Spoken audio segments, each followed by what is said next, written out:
For more updates, subscribe to our channel. Hello everyone, welcome to My Dreams Academy.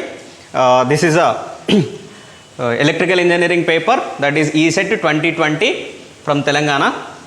Which of the following is not a part of electric distribution? Okay, so options are feeder, distributor, optical fiber, and the next one is service mains. So we have a feeder in a distribution system and also distributor and also service mains, but optical fiber is not there in the distribution system. Okay, so option C is correct for this one. Next question, which of the following type of wiring is used for purely temporarily installations? So concealed conduit wiring is a permanent, and surface conduit is also permanent. Wood casing capping is also permanent, but cleat wiring will use for temporarily wiring. Okay, so this is what question number 72.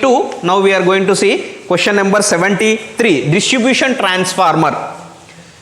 So all about distribution transformer, we have two types of transformer. One is power transformer, another one is distributed transformer. In the distributed transformer, the primary side is delta connected, but the secondary side is star connected. Why we are using star connected in the secondary side? Because we need a neutral wire. So because of that, so we will use secondary side star connection. Okay. There is no neutral wire in the delta connection. So I will read the options. In a distribution transformer, the primary winding is star connected and the secondary winding is delta connected. This is wrong. And the next one, both primary and secondary windings are delta connected. This is also wrong. And C, the primary winding is delta connected and the secondary winding is star connected. This is correct. 73, C is correct answer. Next one, 74, the function of choke and starter in the tube light circuit. Okay, in the tube light circuit, what is the function of choke and starter? So generally it creates the high voltage.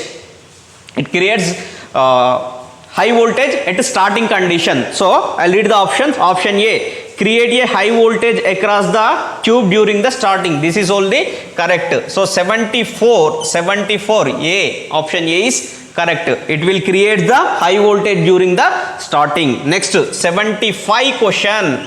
75, that is generated voltage is transmitted to the transmission line after stepping up the voltage. So that why we need to step up the voltages? Generally the generated voltage is 11 kV, but the transmitted voltage is so 132 kV, it may be 132 kV, it may be 440 kV, it may be 765 kV. Why we need to step up the voltages in order to reduce the losses? Sir, how we can able to reduce the losses? See, the power in the transmission, that is P is equals to root 3 VL IL cos pi. Okay, so from this I can able to write IL value, that is P by root 3 VL cos pi. If I take power as a constant, if I keep on increasing the voltage values, the current values reduces. Okay, so the losses in the transmission line can be defined like this: PL is equals to 3I square R. So if I increase the voltage value, current values reduces. If the current value reduces, power loss also reduces. So I would like to increase the voltages to reduce the losses. So I'll read the options. Option A, that is voltage drop in a transmission line is reduced. For the square power transmitted, the current flow through the lines is reduced. Voltage drop, it is all about voltage drop. This is wrong. Next one, that is thereby reducing the transmission losses. Yes, it is correct. The transmission losses will reduce if I increase the voltage value. Okay, option C, that is transmission line are kept far away from the ground level. This is wrong. And next one, large amount of power could be transmitted. This is also wrong. And next one, 76th, most of the faults on overhead system is, generally the faults are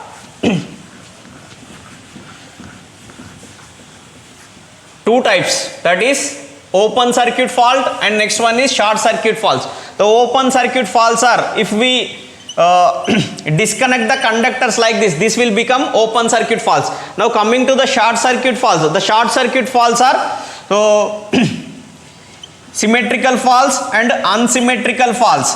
Symmetrical faults, three phase faults, that is line to line fault or a line to ground fault. These two are comes under symmetrical faults. Now unsymmetrical faults, that is line to ground fault, line to line fault, line to ground fault. So the most common, most frequent fault is line to ground faults. So total faults are 7. If I consider total faults are 100%, so the occurrence of line to ground fault is 70%. Okay, less frequent fault, okay, less frequent faults are three phase faults, very less frequent. Okay, so this is what about question number 76. So the options are single line to ground fault, double line to ground fault, line to line faults. Next one is three phase fault. So option A is correct, that is line to ground fault. 70% of 100%, right? So next question, that is 77 question. When a single line to ground fault happened in the system,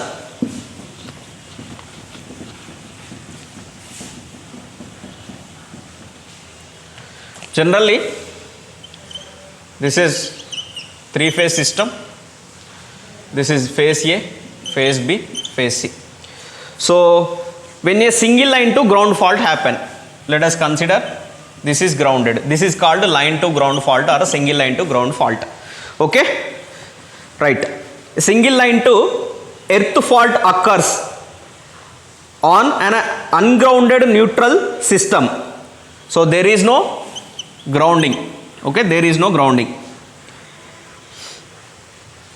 The voltage of healthy phases rises from their normal phase voltages to their normal phase voltages to.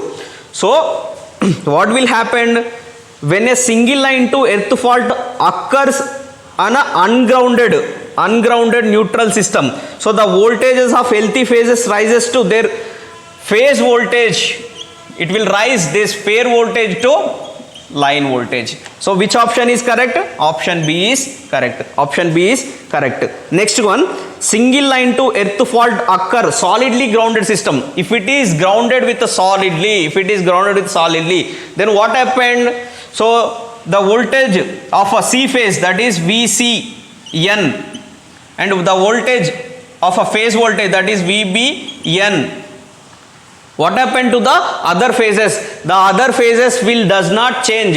The phase voltage will be phase voltage only. But if it is ungrounded system, the other two phases will rises to their voltage to line voltages, phase voltage to line voltage. If it is grounded, phase voltage will be phase voltages only. Okay, and the next question, that is 79th question.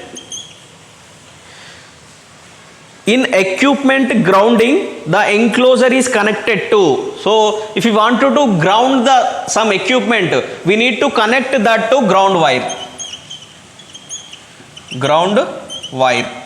We need to connect it to one wire. That wire is called ground wire.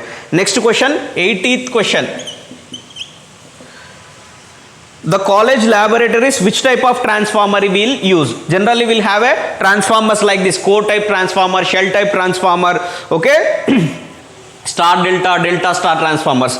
Generally we will use shell type transformer in the normal usages because it has very less maintenance and leakage flux is also very less. So we will use shell type transformer in the normal usages, that is called laboratories. Okay, this is what question number 71 to 80 questions. Transformer will use shell type transformer in the laboratories. So this is what about question number 71 to 80 questions. Please do subscribe to My Dreams Academy for the more videos, and we'll have one app, that is My Dreams Academy app. Go to Google Play Store, download from it for more information regarding AE examination or sub-engineer examination or ESET examination or MSET or NEET examinations. Okay, thank you all.